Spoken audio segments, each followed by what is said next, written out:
ఎక్కడి నుంచి వస్తున్నాడంట? యెరూషలేము నుండి యెరికోకు దిగుతూ ఉన్నాడు, దిగజారిపోతూ ఉన్నాడు ఆయన. యెరూషలేములో ఉన్నతమైనటువంటి ఆ ఆత్మీయ వాతావరణాన్ని విడిచిపెట్టి యెరికోకు దిగిపోతూ ఉన్నాడు ఆయన, దిగిపోతూ ఉన్నాడు. సాతానుడు ఏం చేస్తాడంటే మన మైండ్లో, మన మనసులో ఏం చేస్తాడంట? గలిబిలు రేపుతూ ఉంటాడు. లేనిపోని కొత్త ఆరాటాలు నీకు రేపుతూ ఉంటాడు. ఇదిగో నీవు పతనమయ్యేటువంటి ఆలోచనలు నీ హృదయంలో, నీ తలంపులో సాతానుడు నాటుతూ ఉంటాడు, విత్తుతూ ఉంటాడు. దేవుని బిడ్డలారా, మనం గ్రహించే వాళ్ళంగా ఉండాలి, మనం వివేచించే వాళ్ళంగా మనం ఉండాలి. మనం ఎక్కడికి వెళుతున్నామో, ఏం చేస్తున్నామో, మనం ఏం మాట్లాడుతున్నామో, నేను మాట్లాడే మాట దేవునికి మహిమ తెస్తుందా, నేను వెళుతున్నటువంటి ప్రాంతం దేవునికి మహిమ తెచ్చే ప్రాంతమేనా అని మనం ఆలోచన చేసే వాళ్ళంగా మనం ఉండాలి. మనకు ఆలోచన లేకుండా మనం అడుగులు వేస్తే సాతాను చేతుల్లో చిక్కిపోతాం. మనం ఆలోచన చేయాలి.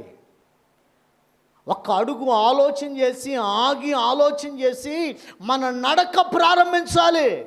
కానీ ఒక మనుష్యుడు యెరూషలేము నుండి ఎక్కడికి వెళ్తున్నాడంట? యెరికో మార్గానికి దిగి వెళుతూ ఉన్నాడంట. దిగి వెళుతున్న సందర్భంలో ఏం జరిగిందంట? దొంగలు పట్టుకున్నారంట అతన్ని. దొంగలు పట్టుకొని, దొంగల స్వభావం ఏంటి? ఎవడు దొరుకుతాడా, వాడి దగ్గర ఏం దొరుకుతుందా, వాడి దగ్గర ఉన్నదాన్ని అపహరించాలి అంటే దొంగకి ఏ బుద్ధులు ఉంటాయి? దొంగిలించే బుద్ధులు ఉంటాయి. అవసరమైతే నిన్ను హత్య కూడా చేస్తాడు వాడు. అపవాదికి దేవుడు పెట్టిన పేరేంటంట? వాడు దొంగ, దోచుకొని వాడు అయి ఉన్నాడంట.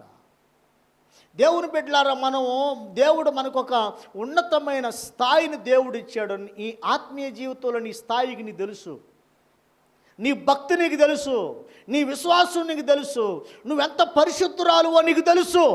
అయితే మనం ఎప్పుడు కూడా మనకున్నటువంటి ఆ భక్తి ఉన్నత స్థాయి ఏదైతే ఉందో, ఆ లెవెల్ ఏదైతే ఉందో, ఆ లెవెల్ నుంచి నువ్వు కిందకి దిగజారకూడదు. అదే లెవెల్లో ఉండాలి. ఆ లెవెల్లో నుంచి ఏం చేయాలంట? ఉన్నతమైన స్థాయికి నువ్వు వెళ్ళాలి. స్తోత్రం చెప్పండి, హల్లెలూయా.